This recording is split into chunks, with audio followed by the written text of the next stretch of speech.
Good afternoon, racing fans. Welcome to Hawthorne Racecourse for a Thursday afternoon of thoroughbred action. Jim Miller and Emily Gullikson down here on the first floor in the PointsBet Sportsbook. And Emily, before we jump into today's racing action, there's kind of a tiny race that's going to take place on Saturday. A little race, kind of a tiny one, 149th running of the Kentucky Derby. And I think I've heard of it. Yeah. I think a lot of people have heard of it in the past. So it's one of those things, though, that there's news. There is news in the Derby, and it's pretty important news, too. Yeah, Practical Move is going to scratch out, which allows Cyclone Mischief to jump in. Dale Romans felt pretty confident that there was going to be a defection. He's been training his horse towards this race. The horse is looking good as far as Cyclone Mischief training. There's a lot of intention. Since we do have to talk now about those also eligibles when they draw in, you know, it's a horse that does have that form coming out of the Florida Derby, does have to improve. Even though he could be sitting on a top, it's a question like we have for so many of these horses, is their top going to be good enough to get the job done on Saturday? Yeah, and that's what we're going to talk about a little bit here for our Club Hawthorne Live segment with the Kentucky Derby. Now, you do have to watch. There's a couple more horses on the also eligibles. I'm really hopeful Mandarin Hero gets in because I think that horse has a huge shot. And before we jumped into the show, we were talking a little bit about the point system and how it's changed a little bit this year because now points go down to 5th place. And what has happened is it's basically there's 18% more points out there, and now some horses that kind of clunked in on some races and then had a decent second place effort knocked horses like Mandarin Hero at least out of the body of this field. I think it's caused for some of the best horses not being in the race right now. Yeah, it can, and we were talking about that as related to the Oaks with Julia Shining, a horse that we'd both use, and so many other people as well, and for the connections. That maybe some tinkering, because I think there is some benefit to awarding points to these horses, getting that participation, seasoning, filling these races. So I think that's good, but maybe just structure it a little bit more. Almost down to 5th, Give that second place just a little bit more points, maybe take a little bit from the bottom, so at least you're kind of hitting both those boxes and not leaving horses like Mandarin Hero, who might have run, in my opinion, the best race in the Santa Anita Derby, who's on the sidelines. And that's the thing about it. At least those final preps, the 100-point preps, if you run second, you should be in. I mean, it's one of those things, and like you said, it's a weighting of the points. Maybe it's 50 points, because 45 was the number to get in the field this year. 50 should be good enough, because to run second in those major preps is worth it. So we'll see how things unfold. Let's take a look at the field for the Kentucky Derby. And Emily, we've looked at this race so many times, you don't even have to look a whole lot at past performances anymore. But I guess first impressions before we jump into the horses for the race, I want to ask you, we haven't talked about the post draw. I don't think it affected really a whole lot of horses in this race. Did you think anybody was really hurt or really helped by the post draw by any means? No, I mean, you know, anytime we're talking a 20-horse field and these horses that are all doing something for the first time, you could get into trouble in traffic anywhere. We see it even in a 5-horse field, like how these trips can kind of create. So I think in terms of running style, sometimes that will impact the post, but I don't think anybody took the best of it or the worst of it. It seems pretty even. Now, it can create value on a horse like Hit Show, who's been favored in every single race of his career, was probably going to be a longer shot anyways, but a horse that's probably going to be just completely dismissed now with that rail factor. So you could, you know, and it's a horse that now I'm considering I would use in my underneath spots just kind of based on the number alone. But overall, to your point, like, I don't think the draw really changed anything. I'm with you. I don't think the draw really changed anything. It didn't change how I handicapped the race or what horses I liked by any means. I think the scratch of Practical Move changes the pace complexion of the race because Cyclone Mischief probably throws a little bit more speed into the race. And then the other thing that we saw this morning, which I didn't love by any means, but it's not going to affect my picks, but Verifying this morning got loose heading onto the track for training, ran off a little bit, and there's two things you can kind of see. Okay, what caused the horse to get loose? Was it skittishness of so much else going on? You're going to add 100,000 people into it on Saturday. Or is the horse just so keyed up to go, which again, if that's the case, then this is another horse that's probably winging it from the gate. But I think these changes at least are going to make for a pretty honest pace up front in the Derby. Yeah, it should be. And Cyclone Mischief getting in, especially since now they're on the outside, literally in that post 20, and does have to clear for a horse that does want to be on or near the lead, and that's what he tends to do is better running. Will certainly keep that pace honest. Now, one of the other factors with the scratch is Practical Move was probably one of those horses that could have been the third choice or fourth choice. And with Practical Move, whether you liked him or not, I was not a fan. I don't think you were. I should have put words in your mouth. No, underneath. But, he wasn't one of my top picks. One of those horses that with his defection in the race, it's now going to bring the odds down a little bit. So a horse that I know that we both are interested in, I will put words in your mouth on this one. Two Phil's, a horse that was probably going to be the fourth choice, maybe fifth choice, is probably going to be closer to that third, fourth, and probably closer to that 8-1, 10-1 range where he was 12-1 in the morning line. I don't think we're going to see anything higher than that, but I don't think we're going to see that 12 anymore. Yeah, and here's the thing about it. You talk about value all the time. 20 horses in the race. I think the scratch of Practical Move also lessens the value of Forte even more in here. This was a horse that was late as the morning line choice at 3-1. 3-1 even in a 20-horse field, Emily, is a really short price on a horse that's numbers have kind of regressed a little bit over recent starts. So let's start with Forte. I didn't have the horse anywhere in my mix in here. It's a very talented racehorse. Can he win? Of course, but when you're looking from a wagering aspect and a value aspect, you have to take a stance. So my stance will be against Forte. How did you see this one coming into the race? Yeah, the same. I mean, my handicapping process is the same as it would be when I'm handicapping the Hawthorne card later. If I see a favorite that I can see some vulnerabilities in, my opportunity is to play against. In the Derby, there's no reason to kind of change that process. So as far as Forte, he comes into the race where he's the most accomplished, but he hasn't necessarily shown that he's the best. Now, last year as a juvenile, he was dominant, but hasn't quite shown that he's been able to take that step forward and does have to take that step forward. And there are others that are on his level, whether it's from speed, whether it's from a pace standpoint, and even improving type. So not one that, as a favorite, I'm going to be interested in. Probably is going to see a little drift from that 3-1, but I don't think without any question he's going to be the favorite in this race. Now, Forte, one thing, you sent a great video to me this morning. It was basically a 6-second clip.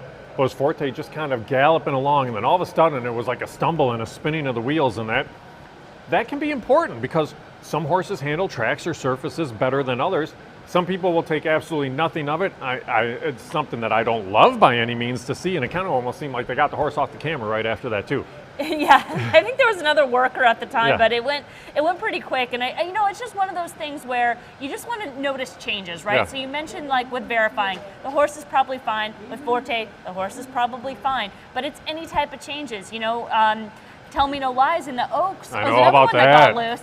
And that's one I was a little interested in, and I'm kind of like, I got to see how she comes out of the race. Maybe not one that I would have been, super heavy to key around now. Maybe I'm kind of still going to use her, but it makes me a little bit cautious as a player, with that information. Not necessarily, again, that the horse is bad, but you like having that information. What you decide to do with it is up to you. Tell Me No Lies was basically full speed going off the racetrack today. It was not a good sign. Fortunately, again, the horse is okay, but that's some of the scary stuff you lead. And there's so much that goes into a race like the Derby and any big stakes race. The other thing is how horses will handle the paddock. Now, it's a different paddock at Churchill. It's larger, it's reconfigured, but we've seen horses schooling in the paddock. Two Phil's has been there twice already, was already there on today's card. I saw Disarm was down there too.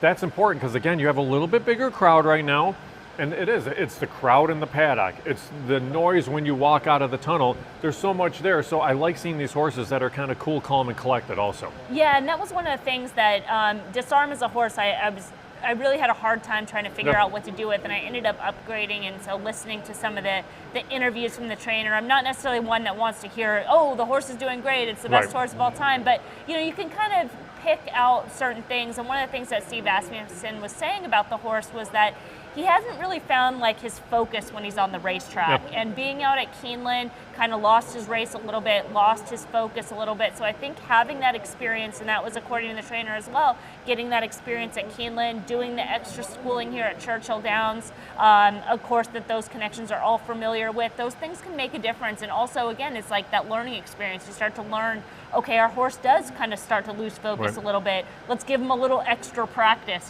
things like that, which the seasoning comes into play. And that's so important. Steve Asmussen's one of the best about it. I watched him one morning. It was at Oaklawn Park, and stakes races, they saddle on the infield there.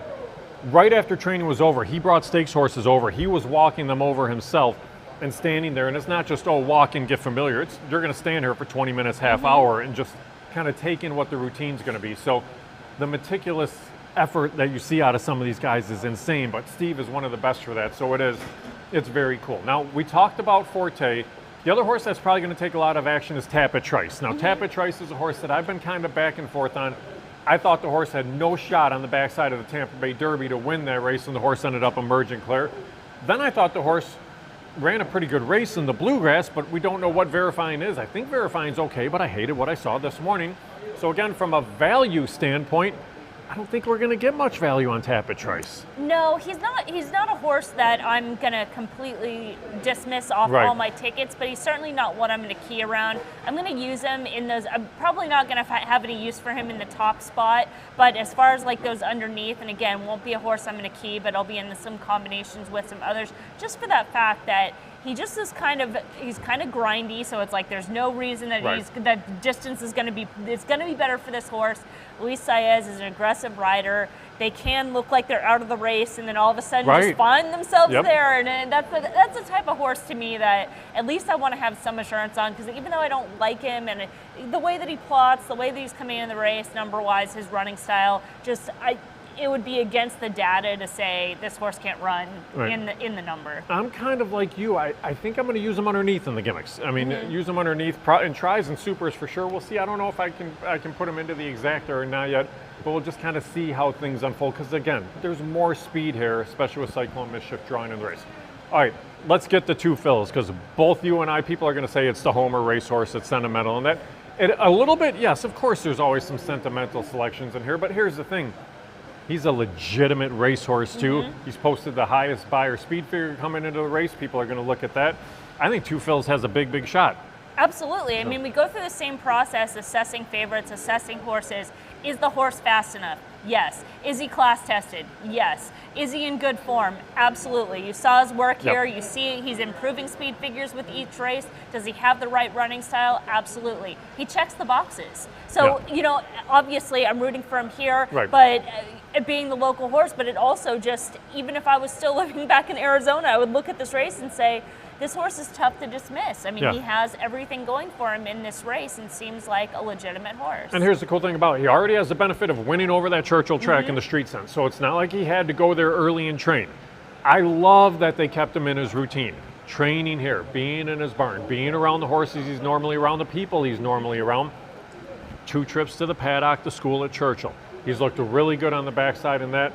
And you're right, number-wise, it may come down a little bit. I think it's somewhere between, say, 8 and 12. But that's a little bit more in the range of how I think you have to play the Derby this year, is kind of try to find those numbers between there and maybe even all the way up till 30 to kind of find the horses that are going to figure. But of course I'm going to be cheering for the horse like crazy. But the horse has a style and kind of, I mean, there's always those flukishes, mind that bird where the rail opens up and you close from way back.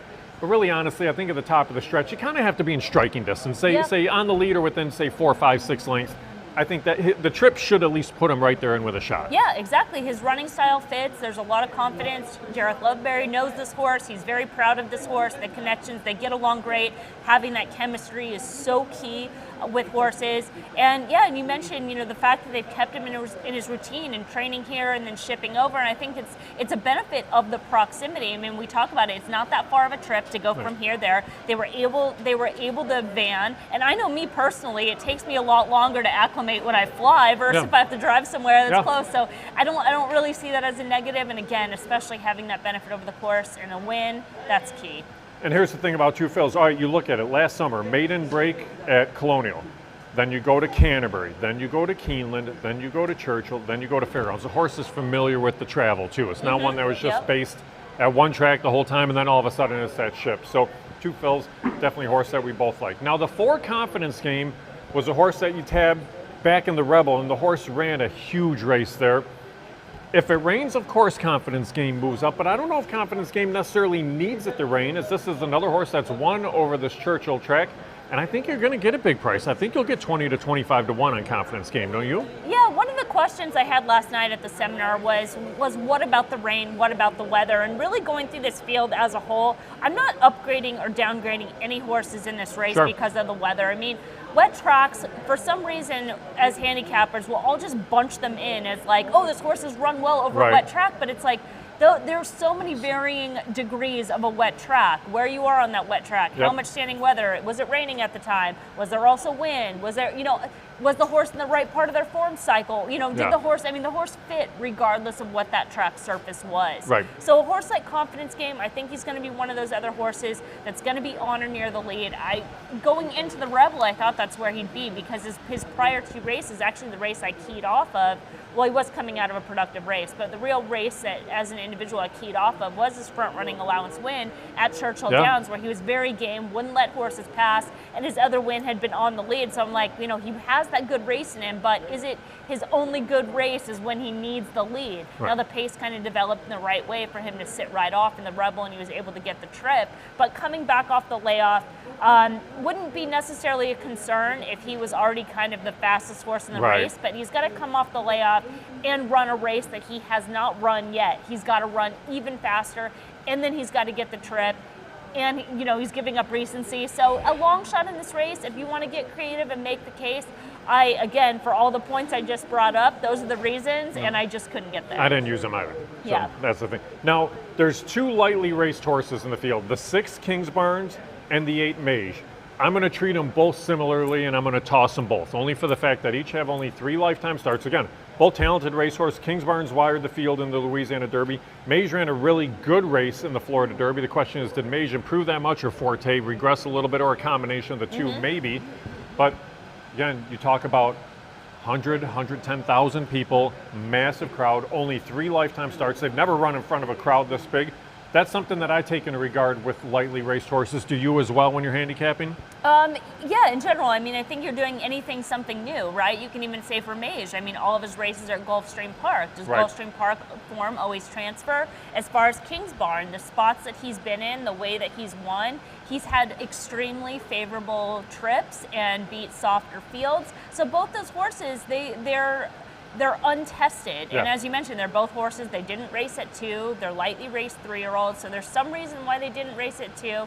They've had that setback. And then there's a horse like Disarm, who's also relatively lightly raced, but has the foundation as a 2-year-old. This is sort of where I'm starting to kind of make the case for him, is he has that foundation as a 2-year-old, where he ran a 91 as a juvenile. So just in kind of general handicapping, if you're projecting a forward move off their juvenile form, he could still run a 101. He has that fast race in there, improving 10 points. He could even run faster. He's come back this year. He's paired up 94s, and you could even make some excuses as far as the Louisiana Derby, the way that race kind of shaped up, the fact that it was run at night, and his other races, just some subtle excuses. Steve Asmussen mentioned the thing at Keeneland, the barn a little bit cold there. So a horse that we could be seeing his best effort, where he hasn't really had the opportunity, where the other horses, Kingsbarn and Mage, they've kind of been in the right spots to run their race, and I wouldn't say those are Derby type efforts. You touched on a point there that a lot of people are going to miss, but it's a very important point. You mentioned racing at night, because here's the thing, again, horses are creatures of habit. At certain time they get up, certain time they get fed, they get walked, they train, they get fed their dinner and that. The Derby's going to go off at 7 o'clock Eastern time, okay? So you look through some of these, a lot of these horses were their normal routine and they're just running mid-afternoon and going back to the barn for dinner. Okay, well, 2 Phils, when it was a Shakopee Juvenile, that was a race that was run at night.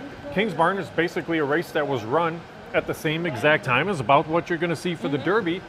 Some horses can handle that a little bit better than others. So I'll be curious to see, but it is something I think you have to take it into regard when handicapping as well. Now, Emily, a lot of years California produced a whole lot of really good horses, and a lot of years you may have had only one, like this year. Skinner's the only horse left over, the 9 horse now, coming out of California that was racing exclusively there because Practical Move is out and Mandarin Hero is not yet in. I'm hoping Mandarin Hero is in.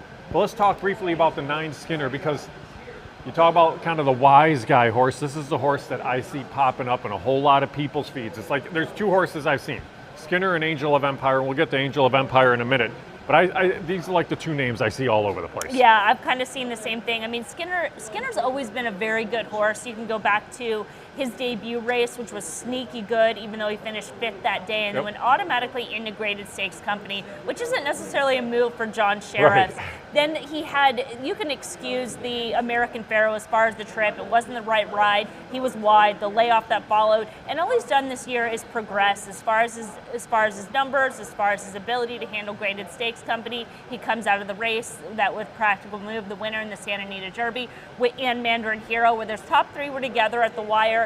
my problem with Skinner is not the fact that he's not quality. He certainly is, and he's fast, but how far he wants to go, because it looked like in that race that it was a distance limitation more than anything else. Where, as you mentioned, if they're a little bit more racing luck, Mandarin Hero, in my opinion, ran the better than look race, was the best horse on that day. But now the training's been kind of weird, right? Because they're like, we're probably not going to get into the Derby, so let's kind of shift our training towards Preakness. Now they're like, well, maybe we're going to get back in the Derby. So, you know, that's what concerns me from like a form standpoint. But again, looking at the Santa Anita Derby, I think, you know, of those horses, I think they're both quality. Whether this is the spot for them, that kind of remains to be seen. Yeah, I'm with you there too. All right, we mentioned the 14 Angel of Empire. I thought Angel of Empire was actually going to go off as the second choice. I thought the horse would take more money than Tapit Trice in here. Only for this reason. For those that base things solely off of speed figures, you'll say, oh, well, there's other horses that have posted bigger figures. But this horse has progressed in each and every start. The race 2 back in the Risen Star I thought was a good win. I thought it was a really good win in the Arkansas Derby, because this horse blew that field away and was kind of just on cruise control under the wire. But Angel of Empire is a horse, I think it's going to be now 6 to 8 to 1 with practical move out, but I think the horse has a big shot. How about you? You know, my opinion is a little bit different on this horse, and I could be wrong because he's kind of proved me wrong in a couple of those races where I went in different directions, so maybe this third time we'll do it again, but I have to make a stance. Yeah. As far as the Arkansas Derby, that was a race where, you know, he won by open lengths, but in my opinion, watching the visuals, watching the trip all around in Form Cycle, it looked like a taxing effort, despite being clear, despite being kind of, you know, you could say he was much the best on that day. And that concerns me a little bit with a horse that's paired up 2 top figures. Now, he was on that progression, but now he does have those 2 top figures. And it's a horse that he's going to run back on 35 days, which every other start in his career, he's had more time between starts. So again, it's a horse that's doing something a little bit new, whether, in my opinion, there could be some regression off that top effort, coming back in short rest, and a horse that, I think is going to be a short price, and he's many people's top pick and many people that I respect. So, you know, if I'm wrong and they're right, they're very good handicappers for that reason, but you know, sometimes you just have to take a stance. You have to take a stance. Yeah. And here's the thing, I thought the Risen Star was a good field. I don't know how good the field for the Arkansas Derby truly was. I would have much rather seen Confidence Game run another race in there. They didn't need it, but that was something that you have to judge too, is the strength of the races as well. All right, Japanese horses. There's 2, maybe 3 in here. So let's start with the 17 Derma Sotogake. This is a horse that won the UAE Derby and won it rather impressively. And on Dubai World Cup Day, horses from Japan dominated, like from top to bottom of that card. Everybody did so. But Derma Sotogake, I thought that was a really impressive effort. Their training style is a little bit unconventional as well compared to some others, but whereas you had like the Thunder Snows of the world a few years ago where people kind of said, oh, it's a cool horse, but we're going to dismiss it. I don't think you can dismiss the Japanese horses anymore. No, and certainly not this horse. I mean, by the figure makers that I respect, John Doyle, who does figures at Optics, Craig, my friend over at Timeform, they both have this horse incredibly fast. And if the horse is fast enough, I've been watching the training. I've been watching anybody that's got a camera on these horses in the morning, trying to watch them. And this horse just catches my eye every time he walks out. And that says something, because that's such a class thing, you know. And I've kind of trained myself a little bit that I know there's certain horses that I kind of naturally gravitate towards. But this horse, by all of his signs, he's doing well. He's fast enough. He's classy enough. You mentioned the trend of the Japanese horses. So certainly a horse that I'm going to use. I think it's kind of fun, too, that little fun fact that people try to throw out stats like no UAE Derby winner has ever won, or nobody's won from post 17. It's like this horse is going to have a chance to take both those stats and just, you know, ditch him if he wins this race. He's got a shot to. And even if you look at last year where there was a decent amount of pace, some horses still run on. Epicenter continued running last year. This is the horse that I think if there's a contested pace and they're a part of it, I think this is the one that could continue on in the lane and be a little bit of a factor late. Now, right next to Derma Sotogake is the 18 Rocket Can. Now, it's hard because you're trained by a Hall of Famer, and Bill Mott knows what he's doing. But I'll tell you, I hate equipment changes for stakes races. We talked about this leading in, I think it was to the Bluegrass, there was some horses with equipment changes and that. They're putting the blinkers on Rocket Can, and I think this horse is going to be a part of that pace. Yeah, I mean, I don't know if he's naturally fast enough to be part of the place, to be honest. So even adding the blinkers, that's what's interesting about this equipment change is he's a horse he's been tactical, he's been getting himself in position to getting the right trip. He breaks well, he has positional speed. So as far as the blinkers, it seems like a move somewhat out of desperation because he's a horse that hasn't improved. Now, as far as Sun Thunder, because Sun Thunder is also getting blinkers added, you know, again, you don't like to see these equipment changes in these type of races, but in this case, it's like, I get why they're going to do it. They need to get the horse, not necessarily to show more speed, but to get him a little bit cleaner out of the gate. And I think people look at Sun Thunder as a horse that's a deeper closer, but watching his races, understanding the race flow of those races, the timing where he wasn't always meant to run in certain races, he wasn't meant to run and win the Southwest, the same thing for coming back in the Bluegrass where they just needed to get points, didn't want to do too much with the horse. So understanding all those factors, he is a horse that can run from mid-pack. So I think the blinker change, just trying to get him a little bit more alert out of the gate. And the difference is you're dealing with a horse that's going to be a big price versus Rocket Can, who's going to be much shorter, at least of those two. Yeah. All right. Now, we are not going to do what happened to a whole lot of people last year and dismiss the also eligibles because one is already in, the other could possibly get in. Let's talk about the 21, Cyclone Mischief, who is now in the race. So, and that's an important thing with practical move the 10 out of this race. Cyclone Mischief finished third in the Florida Derby. It wasn't a bad race. Finished third in the Fountain of Youth. Again, wasn't a bad race. This horse has a couple of victories on its career, has run at Churchill in the Kentucky Jockey Club, and held the lead in the stretch before kind of giving way late. It definitely had some pace into the race here, but they were kind of training with this race in mind, thinking they were going to get in too. Oh yeah, they've been. Dale Romans has been saying, you know, we're going to get this horse in. Been pretty confident on that, which is pretty strange for trainer comments. But he's been training extremely well. I mean, he is a horse that's going to run his top effort. He's pointed that way. They're going to give him his best chance in the race. Now, is that good enough? And we're still waiting on a rider assignment. And the quotes from Dale Romans were, you know, I'm not going to name anybody, and maybe one of those horses are going to scratch or somebody that I want, which is interesting because Vasquez, coming off a practical move, is a very aggressive jockey, and maybe he's the one. And if he's the one that picks up that horse, you can guarantee that they're going to be forwardly placed. Yeah, and I agree, and it definitely does add a little bit more pace to the race. Now, I want to mention the 22, Mandarin Hero. It's another one of the Japanese horses. I really like this race in the Santa Anita Derby. You've already mentioned that you did as well. If the horse gets in, it's one of only 4 horses in the field that posted a triple-digit buyer for those that follow the daily racing form. But I really like that effort, and this is a horse that's been running good races around 2 turns on the dirt in Japan basically throughout its entire career. Yeah, absolutely. His race 3 back, that November 16th race, that was huge. He made a couple moves in there, which shows a horse that has some ability. And then as far as the race where he finished second, again, back on, I guess this is November 16th race, hard to see a little bit. No, but that race was kind of run in a sandbox, according to John Doyle, the way that condition was. So a horse that just absolutely has some ability, has done nothing wrong. I mean, he's could have easily have been the winner in the Santa Anita Derby. He'd almost look like a perfect record coming into this race. So I think he's very legitimate. He's on the smaller side, which typically, as far as like Derby horses, we see them kind of big and more rangy, but also to the point too, in a 20-horse field, when you have some agility, you know, I know being a smaller person that played roller derby, being little and agile can sometimes be to your benefit. So, you know, I'm not going to hold that against him when he's proven he can do it. And running style, if he gets in and draws the far outside, it's not going to scare me a whole lot because he'll kind of flop out of the gate and just drop down to the inside and save some ground.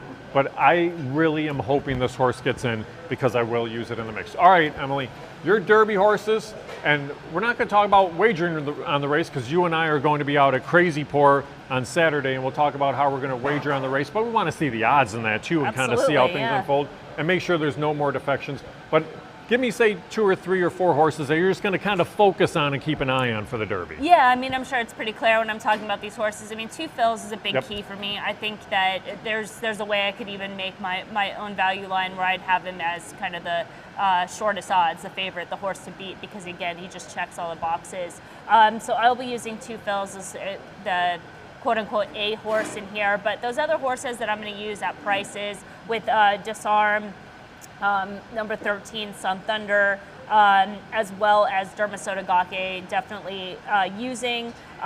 We'll see where Mandarin Hero gets in or gets out or whatever, but one I would consider as well. Tapit Trice, also one that I'll probably have in the mix to some extent, but again, those are going to be more of my key horses. We're thinking very similarly. I mean, Two Phils is going to be the horse that I have on top. I did use Angel of Empire in the mix only because I kind of felt if I like Two Phils, I'm going to like Angel of Empire.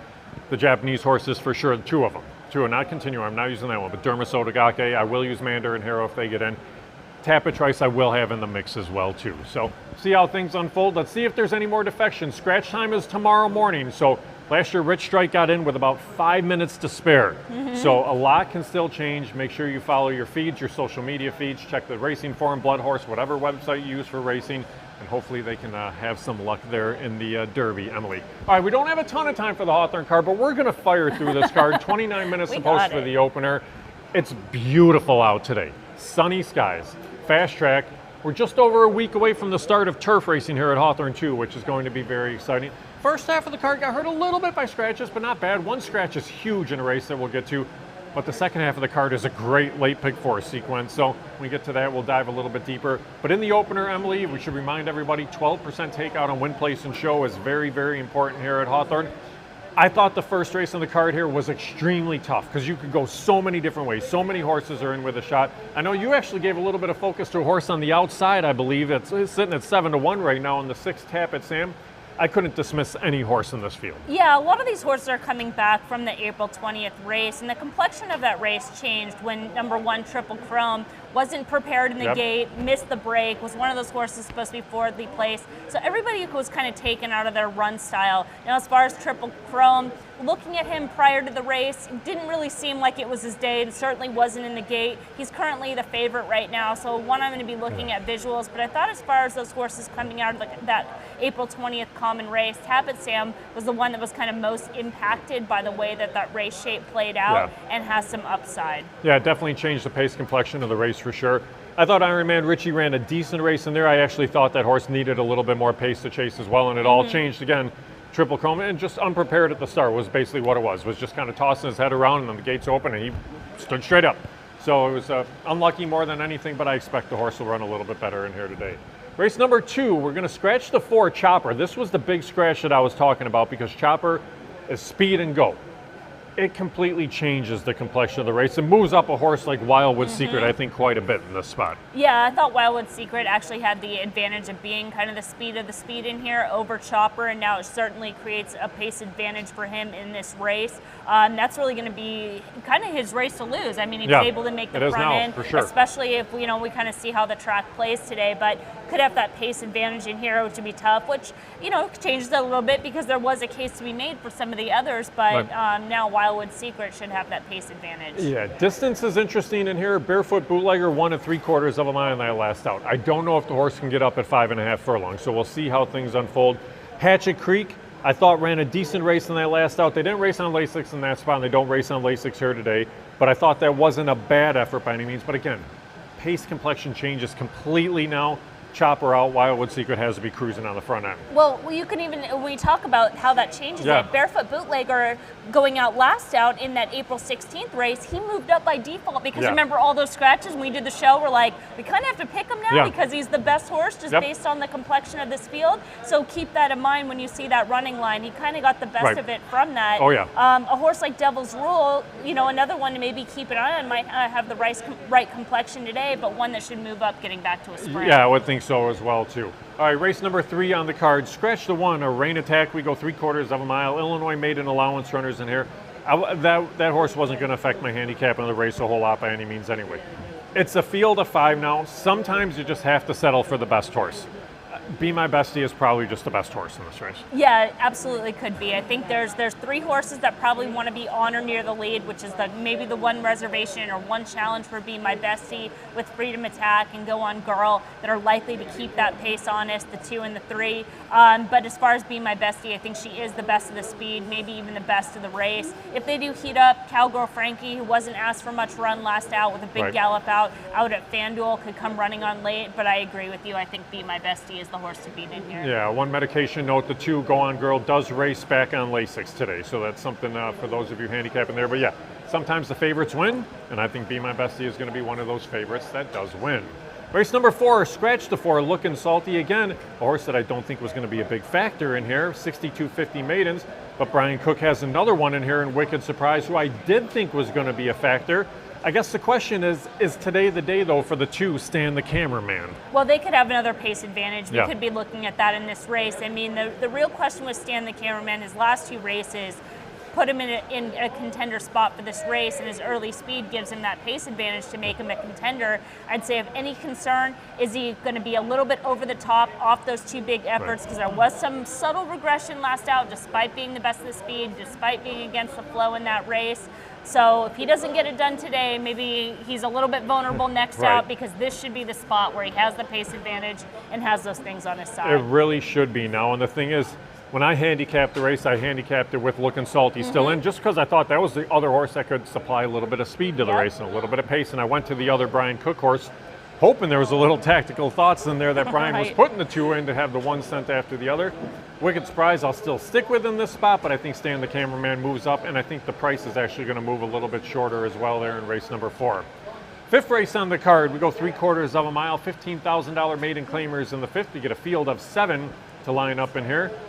All right, Manny Perez has 2. He's got Russian Hammer and Gust of Wind. I picked Russian Hammer last out, and the horse disappointed me, but now they find things a little bit easier. So let's start with Russian Hammer in here. Is the class drop enough for this horse to win? It really could be. It really should be. Settle every other pattern. So getting back to that optics figure of 77, going 2 back where he closed ground to finish 2nd, that horse makes him a player. But as far as Gust of Wind, I mean, he's been running competitive races at this maiden claiming condition. Just has to get the right trip. But looks like Manny Perez is kind of loaded in this race. Has those 2 strong contenders in here. Another barn worth of mentioning is the 7, Lightning Cashes. Yeah. Elias Lopez is sending out so many live runners. This one has to be kept on the radar for that alone. The race 2 back against Maiden Special Weight Company was another solid speed figure. Could be another horse that has that subtle every other pattern. A move forward off that race 2 back on March 9th would have this horse right in the mix as well. Yeah, it was a little disappointing effort in their last out for Lightning Cashes, but you moved to the new barn, so definitely in with a shot. I'm curious to see. I did pick the 4 Gust of Wind, just looking for the longer price of the 2 Perez horses.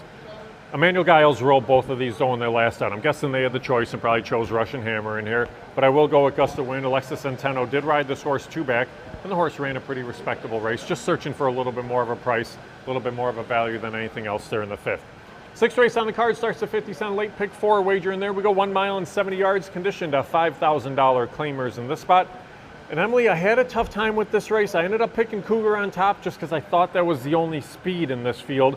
But I saw you went to Watching the Wheels was a horse you gave a little bit of a look to at a little bit of a price. Yeah, well, really the opinion kind of started with On a Tour, who's listed as the morning line favorite. I had a tough time making a line in this race too. And I don't think that's wrong, to be honest. I think that horse could be favored because she has back numbers that make her the clear horse to beat. The question as far as On a Tour is she the same horse? Right. And I'm taking the stance that her form's just not quite where it needs to be.